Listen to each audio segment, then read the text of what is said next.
ปาดีทุกคนบรรพักบรรพรบรรยากาศกลางทุ่งนาบ้านกานาปีทุกคนเลยอยู่ทางเมืองกวันแขวงหัวพันหลายบ่อนหลายทีหลายท้องถิ่นเขตแขวง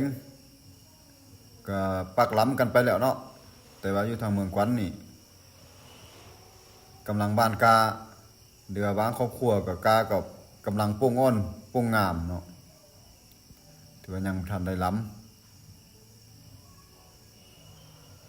บ้านกาหน้าปีแต่ละปีต้องได้เห็นอย่างนี้ทุกคนเลยนี่อันนี้เป็นกาเข้าใกล้หน่อยล้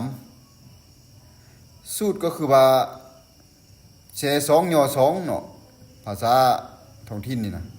หรือว่าสองคืนน้ำสองคืนบกสำหรับข้าพเจ้าเฮ็ดนี่เนาะบางครอบครัวนี่เขาก็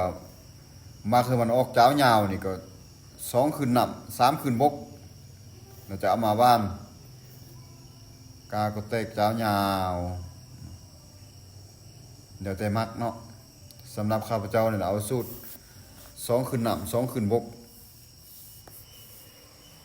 พ่อแม่เคยพาเฮ็ดผ่าสร้างมาเนาะผู้เฒ่าผู้แก่สืบทอดตลอดมาบ้านกานี่บางบ่อนบางทีหลายท้องถิ่นเขตแขวง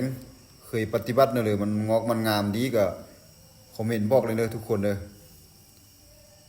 มีสูตรดีๆก็แลกเปลี่ยนได้เนาะ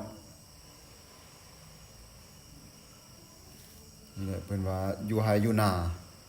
ทุกคนเอ้ยทำมาหากินฮอดฤดูกาลมาฮอดแล้ว